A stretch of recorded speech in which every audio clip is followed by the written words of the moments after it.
Hai semuanya. Perkenalkan, nama saya Rita Okinawasitorus. Dan saya Laura Vanessa Burluman Gaul. Nah, di sini kami akan membuat podcast tentang sistem kekerabatan matrilineal dan kekerabatan patrilineal. Kamu tahu nggak apa yang dimaksud dengan sistem kekerabatan matrilineal dan sistem kekerabatan patrilineal? Nah, itu dia yang saya kurang tahu, Laura. Oh, jadi kamu nggak tahu juga. Berarti kita sama-sama nggak tahu dong. Gimana kalau kita cari bareng-bareng di internet? Ya udah, yuk. A few moments later. Nah, setelah kami cari dari internet, akhirnya kami mendapatkan informasi tentang sistem kekerabatan matrilineal dan sistem kekerabatan patrilineal. Oke, Lita, kamu masih ingat gak yang kita cari dari internet tadi? Coba, apa yang dimaksud tentang sistem kekerabatan matrilineal? Sistem kekerabatan matrilineal adalah sistem keturunan yang ditarik menurut garis lahir dari ibu. Nah, kamu Laura, masih ingat nggak apa yang dimaksud dengan sistem kekerabatan patrilineal? Sistem kekerabatan patrilineal adalah sistem keturunan yang ditarik menurut garis lahir dari ayah.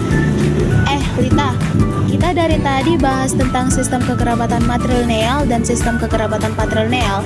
Kamu tahu nggak sih perbedaan antara dua sistem kekerabatan tersebut?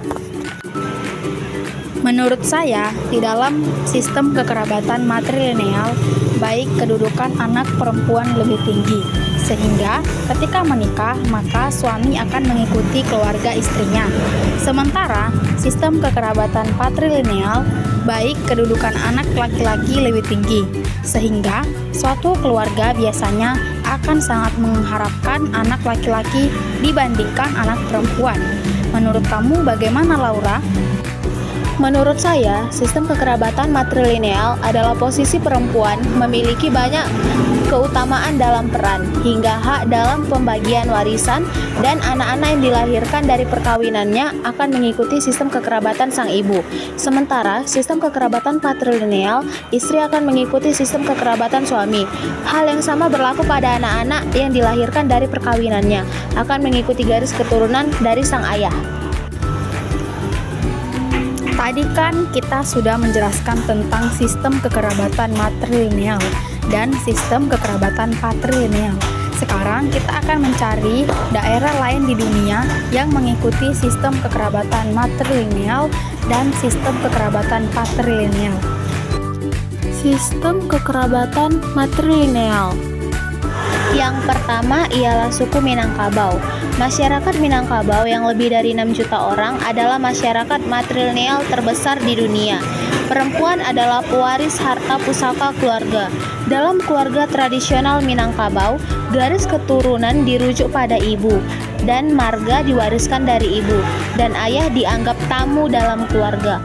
Kekuasaan sangat dipengaruhi penguasaan aset ekonomi, tapi pria dari pihak perempuan memiliki kontrol kekuasaan pada komunitasnya. Yang kedua ialah suku Garo. Masyarakat Garo tinggal di negara bagian Meghalaya di timur Laut India. Masyarakat Garo menggunakan campuran bahasa Tibet dan Burma. Jika seorang pria menikah, ia ikut tinggal bersama istri atau ibu istrinya. Jika seorang perempuan kehilangan suami dan tidak bisa mengolah sendiri lahannya, ia berhak mendapat suami baru dari keluarga suaminya yang meninggal dunia. Yang ketiga ialah suku Mosuo. Masyarakat Mosuo tinggal di barat daya Cina. Mereka tinggal bersama sebagai keluarga besar dan dipimpin perempuan yang disebut Ahmi. Pria mengurus ternak, terutama penyembelihan. Dalam masyarakat Mosuo tidak ada pernikahan. Seorang perempuan hanya perlu datang ke pria yang diinginkannya. Anak yang lahir dari hubungan mereka diasuh perempuan dan kerap tidak diketahui ayahnya yang mana. Yang keempat ialah suku Hopi. Jika pria dari suku Indian Hopi menikah, anaknya jadi anggota istrinya.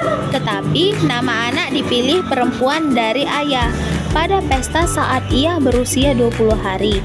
Jadi, jika banyak yang memberi nama, seorang anak bisa punya banyak nama. Namun orang tuanya yang memutuskan nama mana yang dipakai. Menurut tradisi, masyarakat Indian di Amerika Serikat ini juga matrilokal, tapi itu tidak banyak lagi dipraktekkan. Yang kelima ialah suku Navajo. Di samping matrilineal, masyarakat suku India Navajo di Amerika Serikat juga matrilokal. Jadi, jika seorang pria menikah, ia menjadi anggota klan istrinya dan tinggal di pemukiman klan istrinya. Anggota sebuah klan tidak boleh menikah dengan anggota klan sama. Dasar struktur masyarakat Navajo adalah keluarga besar, di mana setiap anggota punya kewajiban yang sudah ditetapkan. Yang keenam ialah suku Iroquois. Kepala keluarga masyarakat Indian Iroquois di Amerika Serikat selalu perempuan dan anak-anak termasuk klan ibu. Rumah besar milik keluarga, tanah, dan hasil panen adalah milik perempuan. Setelah pernikahan, pria tinggal di rumah besar milik istri, yang juga dihuni beberapa keluarga lain. Hak waris ditujukan bagi anak perempuan atau kerabat perempuan terdekat, yang jadi pemimpin di rumah besar juga perempuan. Yang ketujuh ialah suku Ovambo. Anggota keluarga pemimpin masyarakat Ovambo disebut Aquanekamba. Hanya mereka yang anggota keluarga ini karena hubungan darah, yang bisa jadi kepala keluarga besar.